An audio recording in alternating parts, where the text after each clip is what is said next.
नमस्कार, मैं हूं सुमन कुमार। टीवी 9 भारतवर्ष में आपका स्वागत है।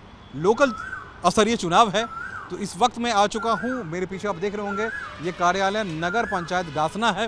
डासना गाजियाबाद का एक हिस्सा है और गाजियाबाद का हिस्सा होने की वजह से आप जानते हैं कि एनसीआर का ये हिस्सा है। लेकिन गाजियाबाद में होने के बावजूद यहाँ बहुत सारी चीज़ें ऐसी है जिसको लेकर आपको ये लगेगा कि वाकई में ये एनसीआर में है या नहीं है। यहाँ तकरीबन 35,000 वोटर्स हैं, 15 पार्षद होते हैं वो चुने जाएंगे और यहाँ की हिस्ट्री के बारे में बहुत ज़्यादा बताने की ज़रूरत नहीं है। अभी हम और जनता में चलेंगे और वहाँ से ही उनकी राय लेंगे। दिल्ली और एनसीआर के होने के बावजूद इसमें कई ऐसे हिस्से हैं जहाँ स्थानीय लोग किसी क्राइम की वजह से ज़्यादा प्रसिद्ध हैं, जबकि इसकी अपनी भी हिस्ट्री है, अपनी भी बहुत सारी चीज़ें हैं। परेशानियाँ यहाँ काफ़ी दिनों तक रही है लेकिन वो परेशानियाँ कम हुई है। अब कौन कौन किस किस तरह की परेशानियाँ हैं हम जनता में चलेंगे और उन्हीं से बात करेंगे और आपको बताएंगे कि आखिर इस बार के चुनाव के मुद्दे उनके जहन में किस तरह के हैं। साफ़ सफाई, एजुकेशन, हेल्थ या रोजगार या कुछ और भी मसले हैं। तो चलते हैं जनता में और जनता से ही जानते हैं। मैंने आपको कहा था कि मैं चलूँगा कुछ ऐसे हिस्सों में जहाँ से आपको सीधे सीधे जनता से ही जोड़ूंगा। इस वक्त मैं वार्ड नंबर 10 में आ चुका हूँ। यहाँ दूसरी तरफ में चंद्रशेखर आज़ाद, आज ही उनका प्रोग्राम भी होना है, उस पर डॉक्टर संजय सिंह भी खुद भी आएंगे इस हिस्से में। समस्याएं बहुत कुछ है, हम आपको लिए चलते हैं लोगों के बीच में क्योंकि वही बताएंगे कि आखिर क्या क्या परेशानी है, क्या क्या कहानी है। आपका नाम क्या है? मेरा नाम जावेद अली है। जावेद जी, कितने साल से यहाँ रह रहे हैं? जन्म से हूँ जनाब। अच्छा, कितनी समस्याएं खत्म हुई, कितनी समस्याएं कम हुई, क्या क्या हुआ? सर समस्याएं थोड़ी बहुत कम हुई हैं, बाकी बहुत सारी ज़्यादा हैं। अच्छा। सबसे पहला तो है जो ये नाले और नाले जो बड़े बड़े हैं, हाँ। इससे बहुत ज़्यादा गंदगी है, मच्छर पैदा हो रहे हैं, बीमारी फैल रही हैं, सफाई नहीं हो पा रही नाले की, नाले पटाए जा रहे हैं। अच्छा। और जो लाइट कभी कभार जो ख़राब हो जाती है, कई घंटे में लोग आते हैं, लोग अंधेरे में रहते हैं, उनके चक्कर काटो, पैसे दो तो आते नहीं, आते ही नहीं जी। तो बहुत सारी समस्याएं हैं। सारी समस्याएं। हाँ। चाचा, आपके इस बार क्या क्या मुद्दे हैं, किस मुद्दों को देख के आप वोट देंगे? देख के देंगे जी वोट। ने कुछ तरक्की तो कुछ करी नहीं है इन लोगों ने, कभी थोड़ा घना ही काम करके रह गए। किस तरह के काम किए भैया? बस ऐसे ही थोड़े घने खरंजे बनवा दिए, सड़क बनवा दी, कोई नाली नहीं, कोई कुछ नहीं। मच्छर ज़्यादा, गंदगी ज़्यादा। अच्छा। किसी की पेंशन नहीं बन रही, कुछ नहीं हो रही। अब वही पेंशन की बात कर रहे हैं। पेंशन नहीं बन रही, बड़े बूढ़ों की परेशान है, काम धंधे नहीं है, कोई सुनता नहीं। पेंशन के लिए तो पहले से ऑलरेडी सारी चीज़ें बनी हुई थी ना, तो आप लोग को मिला ही नहीं? मिला ही नहीं जी, मिल ही नहीं दिया। बहुत दिन हो गए, ना कोई सुनता ना। समस्या ये है सब में ज़्यादा। 2017 में जो 2012 में हम जो है हमारे पापा आए हाजी जफर, अच्छा। उन्होंने अपने वार्ड का विकास बेहिसाब किया, बहुत अच्छी सड़कें रोडें बनाई हैं। हाँ। उसके बाद में जो उन्होंने तुड़वा के हुई हैं वो ऐसी तो जर्रा रोड पड़े हैं, कोई कुछ नहीं हुआ काम। और पेंशन भी हमने अपने टाइम में अपने महल में बहुत सारी कराई हैं। हाँ। उसके बाद में जो 2017 में जो दूसरी जो सरकार आई उसमें योजनाओं पर रोक लग गया, वे जो है पेंशन बंद हो गई।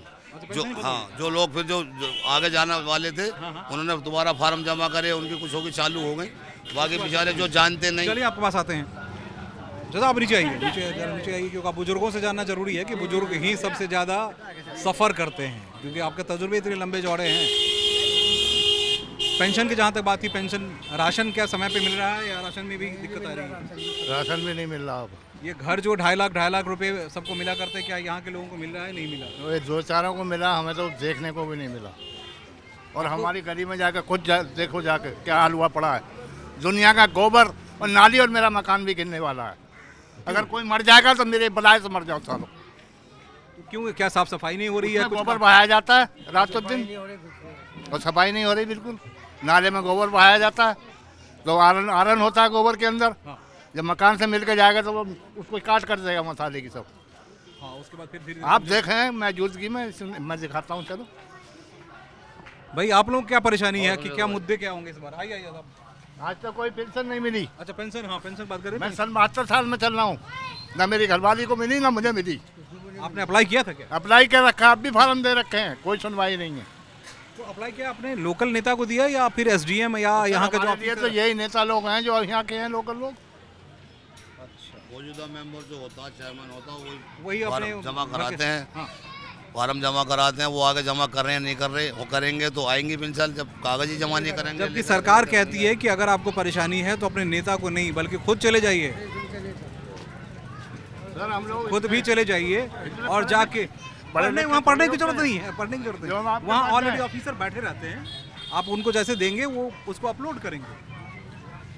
जी ऐसा है, समस्या ये है कि ये डासना कस्बा में कुछ विकास हुए हैं, कुछ बाकी हैं, तो सरकार को ये है कि ये कराना चाहिए, जैसा कि बच्चों की शिक्षा का इंतजाम शिक्षा की बात करें, शिक्षा है है यहाँ जी, पार्क रोजगार का वगैरह है? इंतजाम। पार्क तो है, अच्छा, पार्क तो है, लेकिन सरकारी स्कूल का कोई प्रबंध नहीं है यहाँ पर। सरकारी स्कूल है नहीं? यहाँ पास में नहीं है जी, दूर दूर है।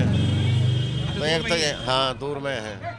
अब ये है कि दूसरी समस्या, आजकल गर्मी का टाइम है, बिजली भगा भगा के देते हैं, तो ये है कि बिजली बिजली कटौती भी होती है। हाँ बिजली की भी कटौती होती है जी। दूसरी बात ये है कि पेंशन लिखवाई हुई है विधवाओं की, 60 सालों की, लेकिन वो आती नहीं है सर, जमा फार्म कर दिए हैं, सारे काम कर दिए हैं, लेकिन वो रोक रखी है। भाई आप लोगों के हाथ में झंडे हैं, जी तो क्या इस बार कुछ बदलाव आएगा, क्या करोगे? जी इंशाल्लाह बदलाव आएगा। अच्छा, जी हमारे ये प्रत्याशी आपके लिए क्या करेंगे? करना तो आपको खुद है कि भाई ये लोकल चुनाव है, बड़ी पार्टियां अपने वायदे करते हैं, काम तो यहाँ लोकल नेता ही करेंगे। जी बेशक लोकल नेता ही करेंगे। हमारे प्रत्याशी हैं यामीन मुखिया, अच्छा, इंशाल्लाह पहली बार खड़े हैं और पहली बार में ऐसा विकास होगा यहाँ कस्बा में। 5 साल में जो आने वाले 30 साल में कभी चेयरमैन विकास नहीं हुआ यहाँ। 30 साल से चेयरमैन ही हमारे यहाँ पे 30 साल से हमारे भैया थे वकील साहब फूफा, उनकी चेयरमैन में काम हुआ है, या हाफिज अंसारी थे उनकी चेयरमैन में काम हुआ है, ना तो 20 साल कुछ काम नहीं हुआ यहाँ चेयरमैनी में। आप लोगों के देखो जो यंग जनरेशन है उनके रोजगार के लिए, उनके ट्रेनिंग के लिए, एजुकेशन के लिए कुछ ऐसा कुछ हुआ है कि आप लोग क्या? नहीं, मैं नहीं मानता कि ऐसे एजुकेशन के लिए कुछ हुआ। हमारे यहाँ पुराना कॉलेज है, आज़ाद मेमोरियल इंटर कॉलेज है, अगर चेयरमैन प्रत्याशी चाहते आज से पहले वो डिग्री कॉलेज बन जाता। तो अपने यहाँ जो एमएलए एमपी हैं वो क्या आप लोगों के लिए कुछ करते हैं या वो आपकी बात सुनते हैं, समझते हैं? देखो कोई कुछ नहीं हो पाता अभी तो। एमपी हमारे जो एमएलए साहब ने यहाँ कुछ झांके भी नहीं देखा होगा क्या होता है क्या। कभी झांके भी? अभी झांका भी नहीं होगा, अभी मौजूद है 2 साल हो गए, हाँ। लगभग 2 साल हो गए एमएलए को, यहाँ पे तो कोई झांके नहीं है। भाई तुमने कितनी पढ़ाई करी है? मैं लॉ स्टूडेंट हूँ, first year. First law student हो? Yes sir. अभी तक के जो काम हुए हैं उससे काफ़ी कितना आपको लगता है कि भाई आपके भविष्य के लिए बेहतर है या अभी और बहुत कुछ होना है? कस्बा डासने में अभी तक कुछ हुआ ही नहीं है। कुछ हुआ ही नहीं? 30 साल में कुछ। आप नाला देख लो, आपके बराबर में नाला है, इस घर के पीछे ही इतनी गंदगी रहती है, मच्छर रहते हैं, कोई साफ़ सफाई कुछ नहीं। क्योंकि गाजियाबाद से बिल्कुल सटा हुआ, गाजियाबाद डिस्ट्रिक्ट में ही है ये।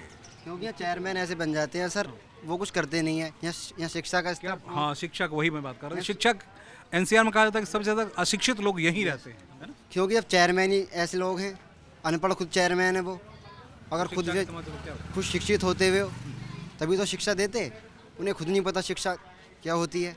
यहाँ अभी मैं किसी ऑफिसर से बात कर रहा था तो बता रहे थे कि सबसे ज़्यादा अशिक्षित लोग। ऐसा क्यों यार? दिल्ली का ये हिस्सा है, यहाँ पढ़ाई लिखाई तो होनी चाहिए नहीं? ये यहाँ ज़्यादातर गरीब गुरबा लोग हैं, गरीब लोग, हाँ। गरीब लोग। अगर होते बेचारे होते अमीर होते तो पढ़े होते, बाहर पढ़े जाते एजुकेटेड के। गरीब भी अपने बच्चे को पढ़ाते हैं ना? पढ़ाते हैं, सबका मन होता है मेरा बच्चा पढ़े, आगे तो सब बने, सब पढ़ गए। कोई नहीं चाहता मेरा बच्चा रिक्शा खींचे या वो करे। अगर यहाँ सुविधा होती है हमारे यहाँ डिग्री कॉलेज की, ये स्कूलों की सुविधा होती है, तो अब हर कोई इंटर कॉलेज वगैरह हैं लेकिन? इंटर कॉलेज 1-2 ही हमारे यहाँ पर इंटर कॉलेज। हाँ, डिग्री कॉलेज तो कोई नहीं है। लड़कियों की है शिक्षा, लड़कियों के लिए सब घबराते हैं। गर्ल्स के लिए तो आज से पहले चाहते तो डिग्री कॉलेज बनता गर्ल्स के लिए, घबराते हैं लोग लोग। की पढ़ाई यहाँ होती है नहीं होती है कि घर से महिलाएं निकलती हैं, बच्चियाँ निकलती नहीं नहीं बेशक निकलती हैं, सब जाते हैं, सब एजुकेटेड होते हैं नहीं, जहाँ तक कोई होते हैं। अभी तक इंटर कॉलेज ऐसा नहीं है लड़कियों के लिए। कोई अभी तक जो चेयरमैन बने हैं उन्होंने कभी सोचा भी नहीं कि वो गर्ल्स के लिए इंटर कॉलेज बनाए एक। अभी तक चेयरमैन ने ऐसा सोचा भी नहीं, सिर्फ अपनी जेब भरते हैं। और आजकल जो चेयरमैन है सब यहाँ वो एक कॉमेडी, इस कस्बा डासने को कॉमेडी बना दिया है। कोई जोकर बुलाता है, कोई कॉमेडियन बुलाता है, कोई ऐसे ऐसे काम करता है, क्योंकि शिक्षा पे ध्यान बिल्कुल ये नहीं देते। एक बुरा मत माना, एक वक्त ऐसा होता था कि जिसको बदनामी के तौर पे इसको देखा जा रहा था, क्योंकि शिक्षा ही एक सबसे बड़ा हथियार है। आप लोग इधर आओ, आ जाओ। यंग जनरेशन को बदलने की ज़रूरत है ना? उसे शिक्षा भी चाहिए, उसे रोज़गार भी चाहिए, उसे तमाम सारी चीज़ें चाहिए। तो क्या कुछ बदलाव आया है? पिछले 30 सालों से कोई बदलाव नहीं है। 30 सालों से? नहीं बिल्कुल। उम्र कितनी होगी आपकी? मेरी उम्र हाँ। मेरी उम्र है 25 साल। और रही बात 30 साल की, तो आपसे अपने बुजुर्गों से मैं सुनता आ रहा हूँ हमेशा से। उससे पहले नाली खरंजे 2 योजनाएं चेयरमैन की ऐसी आई हैं यहाँ पर, जो थोड़ा बहुत बदलाव कराया है उन लोगों ने। ठीक है जी। 1998 में एक नईमा खातून चेयरमैन प्रत्याशी यहाँ रही थी, चेयरमैन रही थी, उन्होंने कुछ बदलाव कराया है। या 2007 ये हमारे सांसद विधायक, क्या उसका भी कुछ फंड होता है, उनका भी कुछ फंड होता है, सरकारी फंड्स वगैरह होते हैं, तो आप लोगों को उसके बारे में कुछ पता होता है क्या? बिल्कुल फंड क्यों नहीं होता, फंड होता है, सब कुछ फंड होता है, मगर लोगों की जेब भर जाती है उसमें। हमने तो अभी तक अपने विधायक साहब ही नहीं देखे। हमने 2 साल हो गए, अभी तक तो हमने देखे नहीं है कस्बा डासने में कि वो आए भी। क्या विधायक तक पहुंचने की आप लोगों ने कभी कोशिश की? नहीं, कोशिश भी नहीं की, वो आते भी नहीं है, वो आए भी नहीं है। हमारे बड़ों ने कोशिश की, लेकिन उनकी कोशिश के लिए जाते भी हैं, वो कह देते हैं तुम तो डांसने के हो, परे रहो, तुमने क्या मुझे वोट दी थी। अब ये थोड़ी है किसी ने वोट दी ना दी, लेकिन होना चाहिए, शिक्षा तो सबको मिलनी चाहिए। अब ये थोड़ी होता है। हम वोटर हैं, आपके हिस्से में हैं, तो ये तो नहीं, बिल्कुल नहीं होने चाहिए। ये बड़ी गजब बात कर रहे हैं भाई जी, कि डासना में है तो यहाँ काम नहीं होगा, ऐसा क्या मतलब? सिर्फ ऐसा नहीं है। जो हमारे यहाँ के विधायक हैं, धर्मेश तोमर साहब हैं, भाजपा पार्टी से। पहले ये जो 2012 में समाजवादी में थे, अब 2022 में ये उसमें चले गए जनता पार्टी में।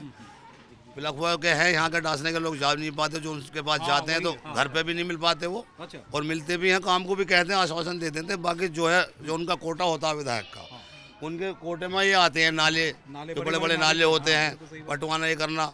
अभी तक कोई पैसा नहीं लगा। जैसे पीछे असलम साहब रहे, उनके अकाउंट से भी कुछ नहीं हो पाया। अब ये 2 साल हो गए, इनके भी अकाउंट से कुछ नहीं हो पाया। जबकि ये बड़े जो नाले हैं, जो मुझे मेरी जानकारी में, कि देखिए डासना की पॉपुलेशन कितनी होगी, यहाँ पॉपुलेशन कितनी है? यहाँ से 1 लाख से ऊपर है आबादी। 1 लाख आबादी है, 35,000 का वोटर है। तब ये हाल है। डासना के 15 वार्ड हैं। अच्छा, 15 वार्ड है जी। तो आप लोग में एकजुटता की कमी होती है, कि विधायक हो या मंत्री हो, उनको सुनना तो पड़ता है, लेकिन एक साथ आप लोग क्या अप्रोच नहीं कर पाते हैं वहाँ तक? क्या एक साथ इसलिए नहीं जाते, सबके अपने अपने नेता हैं। ये वार्ड 4 भी साथ, 10 भी साथ, जलाल खानी, सब अलग अलग है, सबके अलग अलग नेता। कोई बसपा से है, कोई समाजवादी से है, कोई कांग्रेस से है, कोई IM से है, सब राजनीतिक है। और यहाँ चेयरमैनी भी इसी राजनीति से ही होती है, घर खानदानी तरीके से। हाँ, ऊपर विधायक है। और रही बात डासना कस्बे के नाले वगैरह विधायक तक पहुंचाने के लिए कौन होगा उसका हकदार? हकदार होता है चेयरमैन पहुंचाने का। आवाम साथ खड़े होगे चेयरमैन के। जब चेयरमैन ही झंडा उठा के आगे नहीं चलेगा, तो उसके पीछे कौन चलेगा? आवाम है, आवाम को तो कोई भी डरा धमका लेगा। जब मैंने मुद्दा बना दिया है का डासने का, इन्होंने सबने सारे 35,000 वोटरों ने एक वोटर चेयरमैन चुना। जब चेयरमैन पे आगे नहीं चला जा रहा, चेयरमैन घर से नहीं निकल रहा, तो कौन चलेगा? और रही बात चेयरमैन प्रत्याशी हमारे एक महिला सीट थी, माशाल्लाह हमने कहीं उन्हें देखी ना। तो पुरुष के हाथ में आ जाता है ना, कि भाई उनके जो पति होंगे वो करेंगे। पुरुष के हाथ में क्यों आ जाए? पुरुष के हाथ में करना पड़ेगा। क्यों आ जाता है पुरुष के हाथ में? क्यों पुलिस में महिलाएं नहीं होती? होती है, नहीं होती हैं? नहीं, मैं कह रहा हूँ कि ये जो जब भी महिलाएं जीत गाती हैं, तो उनके पति राज्य करते हैं, है कि नहीं? उस चेयरमैन प्रत्याशी को या चेयरमैन को ये देखना चाहिए कि मेरा पति गलत कर रहा है या सही कर रहा है। वो तो हक के लिए बोले। बिल्कुल। क्या बिना हक के साथ किसी के साथ भी उनको चेयरमैन में मेरे पति को या बेटे को सौंप दिया? ये किसी के बाप दादा की जागीर थोड़ी है। और यही होता है कि जो जनता आसानी से उस ट्रैप में आ जाती है ना। अभी हमारे यहाँ पे उनको झरझरा पुल कर दिया, हमने झरझरा पुल बनवा दिया। वो कभी 92 लाख में बन जाता है, कभी 2 करोड़ में बन जाता है। अगर वो बना है, कभी कोई कहता है विधायक कोटे से बना है, कुछ बना है, तो 1-2 सड़क है हमारे पास, तक तो वो बनी ना है इस चेयरमैनी में। और रही बात विधायक की, तो बताइए विधायक के पास तो ये लोग ही जाएंगे, जब भी तो आवाम साथ चलेंगे। मैं तो एक आम आदमी हूँ, मैं तो आम आदमी हूँ, मेरे साथ चलो, मेरे साथ कोई बड़ा नेता चलेगा आगे, जब भी तो चलता है। आज कौन से नेता आ रहे हैं? चंद्रशेखर आजाद जी। तो वो क्या क्या कहेंगे, या उनसे क्या उम्मीद करते हैं कि वो क्या कहेंगे? वो ये उम्मीद ही रखते हैं, वो आकर वोट की अपील करेंगे और अपनी बात रखेंगे जनता के बीच में। उनसे बदलाव आएगा जीवन में? जी, बदलाव आएगा, बिल्कुल आएगा। वो हर मजदूर आदमी के लिए खड़े रहते हैं, दलितों के लिए खड़े रहते हैं जी। तो पता नहीं, अगर डासने में मुखिया अमीन पति चेयरमैन बनते हैं तो डासने में जरूर बदलाव आएगा। डासने की तरक्की जरूर होगी, और कहीं का हमें पता नहीं कुछ भी, लेकिन डासने की इंशाल्लाह जरूर तरक्की होगी। डासना की ही होनी चाहिए अगर मुखिया यामीन चेयरमैन बनते हैं। तब तो ऐसा होगा, तब तो ऐसा होगा। और यामीन मुखिया ही एक ऐसा चेहरा है जो डासने की तरक्की कर सकता है, यानी ना कि कोई ऐसा चेहरा नहीं है जो तरक्की कर सकता है। चलिए मैं आपको इसके पीछे लिए जाऊंगा, क्योंकि यहाँ बड़ा सा टेंट वेंट सब लगा हुआ है। यहाँ नेताजी आएंगे, लेकिन नेताजी सिर्फ आते हैं और चले जाते हैं, ये काफ़ी नहीं है। 30 साल से लोग यही कहते थे कि देखिए नेताजी आ भी गए हैं। और जरा मैं इन्हीं से बात करता हूँ। आइए आइए इधर आइए नेताजी, जरा रोकिए नेताजी को, मैं टीवी चैनल। अच्छा वेरी गुड।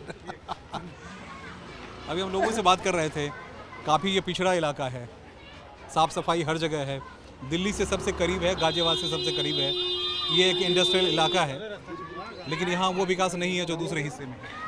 कौन सा विकास नहीं है? रोड बना हुआ नहीं है, ठीक है, और क्या विकास है? ये पुल बना इतना बड़ा 60 लाख रुपए का पुल है, ये विकास में नहीं आता। ठीक है, 204 फ्लैट बनवाए हैं यहाँ पे, पिछले 3 चेयरमैनों ने नहीं बनवा दिए वो काशीराम योजना में, लेकिन बांटे नहीं उन्होंने, बांटे ही नहीं, वो हमने बंटवाए हैं। 1000 के आसपास यहाँ पे घर बन गए, 2.5 लाख रुपए प्रधानमंत्री आवास योजना से, 400 के आसपास शौचालय बन गए, और जो है आपके 30 ई रिक्शे खरीद कर 400 की ही जरूरत थी शौचालय की, या पूरी भी और भी इसको एक्सपेंड किया जाता? नहीं, जो गरीब लोग हैं, जितने लोगों के घर में बने हुए नहीं थे तो उनके बनवा दिए गए। और लगभग 30 ई रिक्शे जो है नगर पंचायत में खरीद के सफाई के लिए वो छोड़े हुए हैं। और सफाई में, स्वच्छता में नंबर 1 डासना आया है 750 नगर पंचायतों में, पूरी यूपी में इसको अवार्ड मिला है। तो बिना स्वच्छता के और बिना विकास कार्य के अवार्ड मिल गया।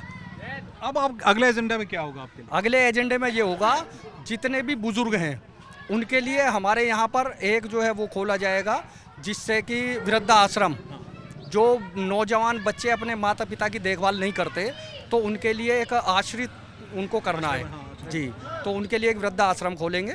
एक हमारे यहाँ तालाब है, उसका सौंदर्यीकरण किया जाएगा, बच्चों के लिए एक स्टेडियम बनाया जाएगा, शिक्षा पे पूरा ध्यान दिया जाएगा। जो लाइब्रेरी है हमारी, किसी चेयरमैन ने लाइब्रेरी नहीं खोली आज तक, तो लाइब्रेरी हमने खुलवाई है, उसको आधुनिकीकरण किया जाएगा और बच्चों को रोजगार दिया जाएगा और उनकी शिक्षा पे पूरा ध्यान रखा जाएगा। भाई अभी हम तुमसे बात कर रहे थे शिक्षा को लेकर, काफ़ी इसके भी कुछ सवाल थे, क्या वाकई में शिक्षा में कुछ बदलाव आया? शिक्षा का स्तर बिल्कुल खराब है कस्बे के अंदर। अब चेयरमैन साहब से पूछ लीजिए। देखिए अभी जो ये मौजूदा चेयरमैन प्रतिनिधि खड़े हैं, लेकिन अभी इन्होंने जो भी योजना बताई वो प्रदेश सरकार की बताई। जो फ्लैट बने हैं या कुछ भी बने हैं वो प्रदेश सरकार से हैं। और जिस लाइब्रेरी तो सीधे जिस लाइब्रेरी का ये जिक्र कर रहे हैं, मैं बता दूं चेयरमैन साहब को ऐसा नहीं करना चाहिए, किसी का मनोबल डाउन नहीं करना चाहिए। वो एक छोटी सी बच्ची ने अपनी गुल्लक तोड़ के अपने पैसों से बनवाई है, ना कि नगर पंचायत ने बनवाई है। तो बराबर में पार्क है, हाथ कंगन को आरती का, पढ़े लिखे को आरती का, साथ चल रहे बिल्कुल साथ को लेके। देखिए पहली बात तो अब हम पे जिम्मेदारी नहीं है, अब हमारा कार्यकाल खत्म हो गया तो हम किसी चीज़ के हकदार नहीं है कि हम जवाब दें। लेकिन सारे कर्मचारी चुनाव में लगे हुए हैं, सब कलेक्ट्रेट में हैं, 2-4 दिन से सफाई नहीं हो रही है। आप एक मक्खी को देखते हो, जो मक्खी होती है पूरे बदन को छोड़ के, और अगर कहीं थोड़ा बहुत जख्म है उसी पे बैठती है। जनता को तो सवाल आप ये बताइए, जब सफाई यहाँ नहीं हो रही तो 750 नगर पंचायत में यूपी के अंदर डासना नंबर 1 का अवार्ड लेके आया, तो क्या बिना सफाई के मिल गया? लेकिन इनकी आदत है गंदी मक्खी की तरह, इनको बैठना है जख्म पे। ठीक है, अब चूंकि जब कर्मचारी कलेक्ट्रेट में लगे हुए हैं, चुनाव आयोग ने वहाँ बुला रखे हैं, तो अब तो कोई मतलब ही नहीं होता, तो छोटा मोटा कूड़ा कहीं पड़ा होगा। रही बात, सुनिए, अभी भाई साहब ने बताया लाइब्रेरी की, अगर बच्ची ने गुल्लक फोड़ के लगाई है, वो बिल्डिंग नगर पंचायत की है, आप गुल्लक मत फोड़ते, आप बैंक फोड़ लेते पहले। अब से पहले 3-3 बार योजना रह गई, एक आदमी 3-3 बार चेयरमैन रह गया, तो वो गुल्लक अब से पहले क्यों नहीं फोड़ी आपने? आप बैंक फोड़ लेते भाई। हमने गुल्लक फोड़ी। अभी हम लोग अभी इनसे ये पूछो कि इनके जो कैंडिडेट हैं उन्होंने पर्सनल में कस्बे को क्या दिया है। अभी ये कह रहे थे कि तो प्रदेश सरकार की योजना है, हम अपनी योजना गिना दें आपको। 6 साल से रेगुलर, बल्कि 8 साल होगी। 2015 में हमारे वालिद का इंतकाल हुआ था, 27 अप्रैल 2015 को बराबर हम 21 लड़कियों की शादी करते हुए आ रहे हैं। अपनी जेब से कस्बे में 10 ई रिक्शा फ्री महिलाओं को चलवा रखे हैं। अपनी जेब से 100 महिलाओं को सिलेंडर देते हैं हर साल। अपनी जेब से जितने विकलांग हैं कस्बे के, उन सबको रिक्शा देते हैं। तो इनसे ये पूछो कि इनके लोग अपनी जेब से, जो बच्चे हमारे यहाँ क्लासों में टॉप आए उनको 100 साइकिलें बांटी। अपनी जेब से जो बच्चे हमारे यहाँ चाहे खेल कूद में और चाहे शिक्षा में, किसी भी चीज़ में नंबर 1 आते हैं, हम उनको प्रोत्साहित करते हैं। ये कोई एक काम बताए ना, अपनी जेब से क्या करा है? मैं बताऊं, अभी हमारे यहाँ एक बार कैमरा घुमा के, यहाँ हाजी जी भी खड़े हैं और जनता खड़ी है। बस हाजी जी सच बोल रहे हैं। अभी हमारे चेयरमैन साहब ने ये कहा कि इनके प्रत्याशी ने क्या दिया। हमारे प्रत्याशी ने इतना दिया, लेकिन हमारे प्रत्याशी ने अभी तक दिखावा नहीं किया। इन्होंने सिर्फ दिखावा किया और कुछ नहीं किया। हमारे प्रत्याशी ने निकाह की दहेज की चम्मच नमकदानी पे स्टिकर न लगाया और उन लड़कियों के डिवोर्स कराना कराए जिन लड़कियों का डिवोर्स कराए जा रहे हैं। पर्सनल नहीं होते। ये लोग चाहते हैं, देखिए मैं बताऊं, नहीं सुनिए, गरीब लड़कियों की हम शादी कराते हैं, ये आरोप लगाते हैं कि उनका चम्मच पे भी नाम लिखवा देते हैं। देखिए सुनिए, पहले मेरी बात सुनिए, आपकी जेब में ये मोबाइल है, कौन सी कंपनी का है? ठीक है, आपके हाथ में घड़ी होगी, कौन सी कंपनी की है? आप इनको फ्री में लेके आए? नहीं, आप फ्री लाए इनको पैसे दे के? अरे सुनो, आप इनको पैसे दे के लाए या फ्री में? पैसे दे के लाए ना, फिर भी उसने नाम लिख रखा है। पहली बात तो हमारे किसी आइटम पे नाम नहीं है लिखा हुआ। यहाँ भाई देखो, ये खड़ा है बच्चा, आपकी बेटी की शादी करी, सामान दिया, नाम लिखा हुआ उस पे? किसी चीज पे नाम लिखा हुआ है? ना, नाम तो लिखा नहीं है। घंटों में फोटो लगे हुए हैं। फोटो तो कुछ नहीं है। बड़ा एजेंडा नहीं होता, मैं यहाँ रोकना चाहूंगा। फोटो पे बड़ा एजेंडा है। आप अगर सामाजिक कोई भी काम करते हैं, अगर वहाँ वो देते हैं तो एक इसको एजेंडा मत मानिए, क्योंकि कोई व्यक्ति काम कर रहा है ना। एक बात और बताऊं, सुनो, इन लोगों ने एप्लीकेशन लगा दी चुनाव आयोग में कि साहब वो बच्चियों की शादी करते हैं, शादी नहीं होनी चाहिए।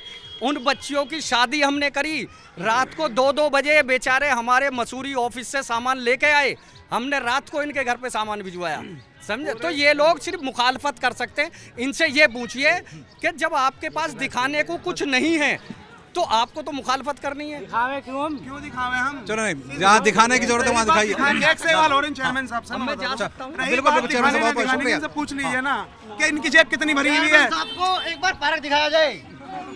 उसमें देखो, उस तरह के एजेंडे पर्सनल नहीं होते, चुनाव ये पर्सनल एजेंडे नहीं, केवल और केवल जनता को बेवकूफ बना रहा है। अच्छी तरीके से जनता को बेवकूफ बना रहा है। एक सेकंड अगर ये वोटर सच्चे और पक्के होते, क्या किसी मोदी जी ने भी, इतने बड़े पीएम हैं, वह लेडीजों को रास्ते में नचाते हैं वोट लेने के लिए? शेख चिल्ली को बुलाते हैं, जोकर घुमाते हैं। अगर ये वोटर इन्हें अच्छा है, ये घोड़ियों को नचाए, कल को बकरी बच्चे भी नचाओगे। सुनो, और सर एक बात बता दूं, अभी इनके बकरे और बकरी कल को रोड पे नाचने आने वाले हैं और चेयरमैन साहब उनका जेवड़ा पकड़ के गाँव में घूमेंगे। देख लेना।